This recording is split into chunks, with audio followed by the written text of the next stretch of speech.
Things to avoid as an actor. So welcome back to my YouTube channel. My name is Suraj sonic और मैं पिछले 6 साल से मुंबई में एज एन एक्टर काम कर रहा हूँ, अ प्रोफेशनल वन। तो आज मैं आपको इस वीडियो में बताऊंगा if you are an actor या फिर आप एक्टिंग में आना चाह रहे हो, एस्पायरिंग एक्टर हो या भी फ्रेशर हो, तो आपको कौन कौन सी चीज़ों को अवॉइड करना है एज एन एक्टर। सबसे पहली चीज़ आ जाती है रजिस्ट्रेशन फ़ीस। अब रजिस्ट्रेशन फ़ीस क्या होती है और इसका जो स्कैम है ये कितना बड़ा है और एक्टर्स को फंसाने में, उनका टाइम वेस्ट करने में कैसे यूज़ करते हैं। तो जब भी कोई इंसान कास्टिंग में होता है, ठीक है, तो वो एक चीज़ यहाँ पे एक्टर्स को बोलता है कि आप मुझे रजिस्ट्रेशन फ़ीस दो, मेरे साथ रजिस्टर हो जाओ, मैं आपकी प्रोफाइल को हर जगह भेजूंगा प्रोडक्शन में, मैं आपकी प्रोफाइल को पिच करूंगा, आपकी प्रोफाइल और ऑडिशन लिंक्स को प्रायोरिटी मिलेगी। प्रायोरिटी मतलब सबसे पहले मैं भेज के कोशिश करूंगा कि आपका मैं एक करेक्टर में फिट करा दूंगा, आपको लॉक करा दूंगा। तो ये सब चीज़ें बोल के ना वो आपको कहेंगे रजिस्टर हो जाओ, और आपको लगेगा शुरू में जब काम नहीं मिलता ना, एक्टिंग बहुत मुश्किल लाइन है यार। लोगों को लगता है कि 4-5 फोटोज़ खिंचवाने से यूँ और या फिर फॉलोअर्स होने से सोशल मीडिया पे हमें काम मिल जाएगा, लेकिन ऐसा नहीं होता।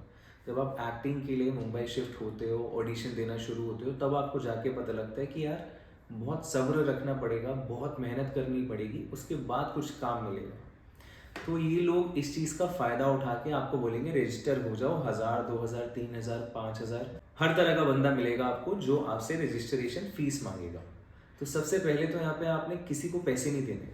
अगर एक बंदा कास्टिंग में है तो वो उसकी जॉब है ना, कि एक्टर्स का ऑडिशन वो आगे भेजे। अगर वो कास्टिंग में काम कर रहे हैं क्योंकि उसको यहाँ तो उस चीज़ की सैलरी मिल रही है, या फिर आपके बजट में जो आपका शूट का बजट है उसमें कमीशन मिल रही है, अगर वो कोऑर्डिनेटर है, तो वो रजिस्ट्रेशन फीस का स्कैम करता है और इस तरह वो अपनी एक साइड इनकम बना लेता है।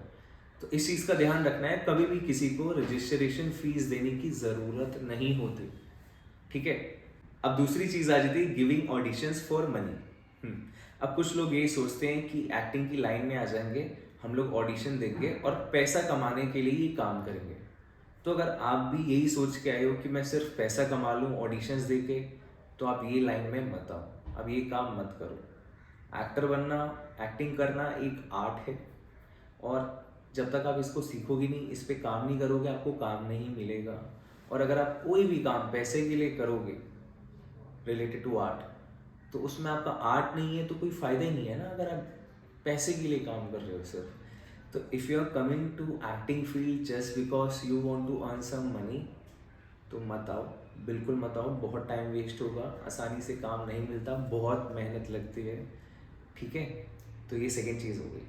अब थर्ड चीज़ आ जाती है यहाँ पे सबसे इंपॉर्टेंट। जब आप एक्टिंग में आते हो तो आपको ऑडिशंस देने के लिए कास्टिंग डायरेक्टर्स के नंबर मिलेंगे, कोऑर्डिनेटर्स के नंबर मिलेंगे, जिनको आपको प्रोफाइल सेंड करनी होती है, इंट्रोडक्शन, ऑडिशन लिंक, अपनी पिक्चर सेंड करनी होती है according to the given requirement. कि रिक्वायरमेंट में क्या मांगा गया है, उस हिसाब से आपको वही चीज़ सेंड करनी है जो मांगी गई है।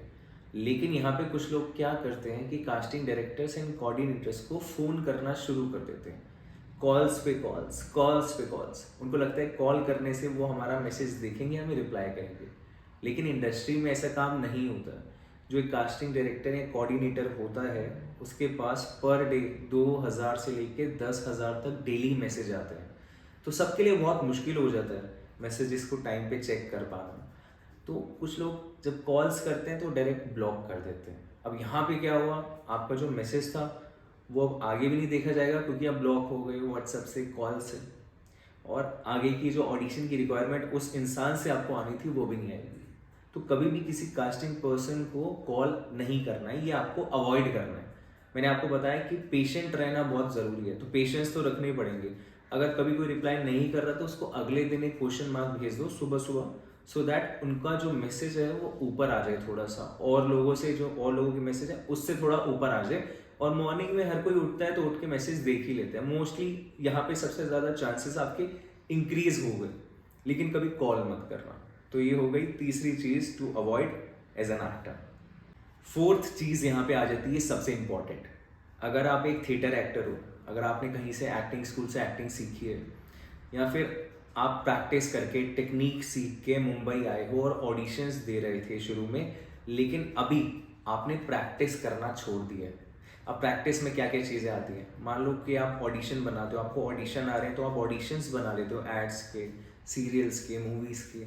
लेकिन जब आपके पास ऑडिशंस नहीं आ रहे तब आप क्या करते हो, ये बहुत मैटर करता है। अब इसमें आप एक्सप्रेशंस की एक्सरसाइज कर सकते हो, अपनी टर्म की एक्सरसाइज कर सकते हो, है ना।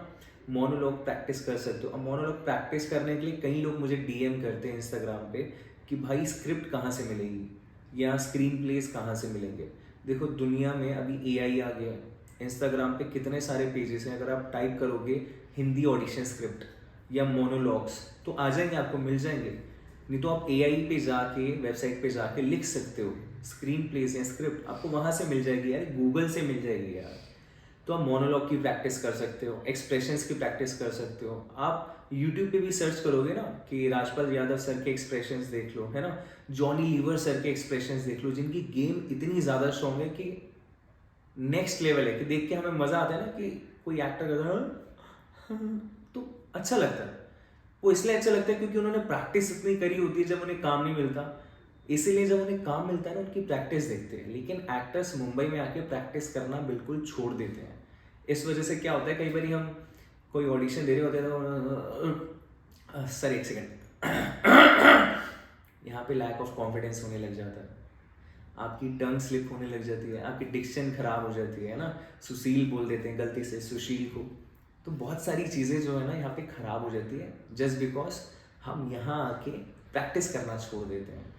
बहुत सारी चीज़ प्रैक्टिस में आती है। बॉडी लैंग्वेज की आप प्रैक्टिस कर सकते हो, अपनी बॉडी पे काम कर सकते हो, अपने लुक्स पे काम कर सकते हो, आप कोई प्ले कर सकते हो अपने फ्रेंड्स के साथ, अगर आप अभी भी थिएटर जा रहे हो वहाँ कर सकते हो। ऐसी बहुत सारी चीज़ें होती हैं जिसकी आप प्रैक्टिस कर सकते हो। लेकिन अगर आप वो प्रैक्टिस नहीं करोगे, जब आपके पास कोई ऑडिशन आएगा वहाँ पे आपका कॉन्फिडेंस ऑफकोर्स नीचे जाना ही जाना है। तो इस चीज़ को भी अवॉइड करना है। अगर कभी काम नहीं मिल रहा है तो प्रैक्टिस करना नहीं छोड़नी है। ये सारी चीज़ें जो है ना डेली रूटीन का पार्ट बना लो और प्रैक्टिस किया करो। तो ये यहाँ पे होगी फोर्थ चीज़ जो आपको अवॉइड करनी है। पांचवी और आखिरी चीज़ ये है जो मैं आपको बोलना चाहता हूँ। देखो इस समय 2024 में फरवरी का मंथ है, ये वीडियो बना रहा हूँ मैं, और 80% जो वर्क है वो ऑनलाइन हो गया। मुंबई में 80% ऑनलाइन वर्क चल रहा है, जितने ऑडिशन है ऑनलाइन हो रहे हैं, जितनी कास्टिंग है 80% ऑनलाइन हो रही है। लेकिन फिर भी काफ़ी सारे लोग हैं जो अपने ऑफिस में जाते हैं, जो कास्टिंग डायरेक्टर्स हैं, कास्टिंग असिस्टेंट हैं, कोऑर्डिनेटर्स हैं, वो लोग अपने ऑफिस में जाते हैं डेली। तो यहाँ पे जो 20% ऑफलाइन है और जो 80% लोग अपने ऑफिस से काम कर रहे हैं, कोशिश करो कि अपने घर से निकला करो जब खाली बैठते हो, हफ्ते में एक बार ही जाया करो, इंट्रोडक्शन ज़रूर दे के आया करो। बड़े बड़े प्रोडक्शन हाउसेस हैं, आराम नगर में लगा लो, जैसे मुकेश छाबड़ा सर का ऑफिस है, पराग मेहता सर का ऑफिस है। आप आराम नगर जाओगे ना तो आपको काफ़ी सारे ऑफिस, काफ़ी सारे कास्टिंग वाले वहीं मिल जाएंगे। आप इंट्रोडक्शन दे के आओ वहाँ पे। अगर इंटरव्यू के लिए मना कर देते हैं कि नहीं हो रहे, आप उनसे जीमेल आईडी मांग लो कि सर आपकी जीमेल आईडी मिल सकती है जहाँ पे हम अपनी प्रोफाइल एंड पिक्चर सेंड कर दें। वो भी नहीं मिल रहा तो आप उनसे पूछ लो सर कास्टिंग में किसी का नंबर दे सकते हो, मैं अपनी प्रोफाइल भेज देता हूँ, मेरे लुक का कुछ आएगा तो बता देना। अब देखो 3 में से एक चीज़ तो कोई दे ही देगा। अगर नहीं दे रहा है तो फिर जो आपको सही लगे आप वो करना, लेकिन एक जेन्युइन कास्टिंग पर्सन आपको इन 3 चीज़ों में से एक चीज़ तो देगा ही देगा। या तो वो आपका इंटरव्यू ले लेगा, या अपनी जीमेल आईडी दे देगा, या तीसरा अपना व्हाट्सएप नंबर या किसी असिस्टेंट का नंबर दे देगा। तो इससे क्या हो रहा है ना कि आप फेस टू फेस किसी को देख के आ रहे हो, मिल के आ रहे हो। तो अगले हफ्ते अगर फिर से जाते हो तो वो बंदा भी ये देख रहा है कि यार बार बार आ रहा है। तीसरी बारी भी जा रहे हो हफ्ते में, महीने में जब चौथी बारी जाओगे ना तो बंदा कहेगा इधर आ भाई, ये ले नंबर। क्योंकि वो आपकी मेहनत, कंसिस्टेंसी देख रहा है, उसको आपका चेहरा याद हो रहा है, और धीरे धीरे ऐसे आपके जो लिंक्स हैं, जो आपके कनेक्शन है उस इंसान के साथ बन रहे हैं। तो आराम नगर जाया करो जितना जा सकते हो। लिंक रोड पे काफ़ी सारे आपके ऑडिशन के प्रोडक्शन हाउसेज हैं, वहाँ जाया करो, वहाँ भी इंटरव्यू होते हैं, दे के आया करो। तो ये चीज़ भी अवॉइड करनी है कि अगर मुंबई में हो तो घर बैठे बैठे ही काम होगा, ऑनलाइन कुछ नहीं आया तो बस घर बैठ गए और चलिए यार कुछ नहीं, इससे कुछ नहीं होगा। जितना ऑफलाइन मिलोगे ना लोगों से उतने ज़्यादा चांसेस ज़्यादा रहेंगे आपके। तो ये 5 चीज़ें हैं जो आपको अवॉइड करनी है as an actor in Mumbai. अगर आप मुंबई में रह रहे हो तो बिल्कुल अवॉइड करना है इस चीज़ को, क्योंकि आपको सबको पता होगा अगर मुंबई में रह रहे हो कि मुंबई कितना एक्सपेंसिव है। मुश्किल है। बाकी पेशेंस रखना है ना, और कॉन्फिडेंस अच्छा रखना, और मेहनत करते रहना, काम मिल जाएगा। I see you in my next video. तब तक के लिए हर हर महादेव।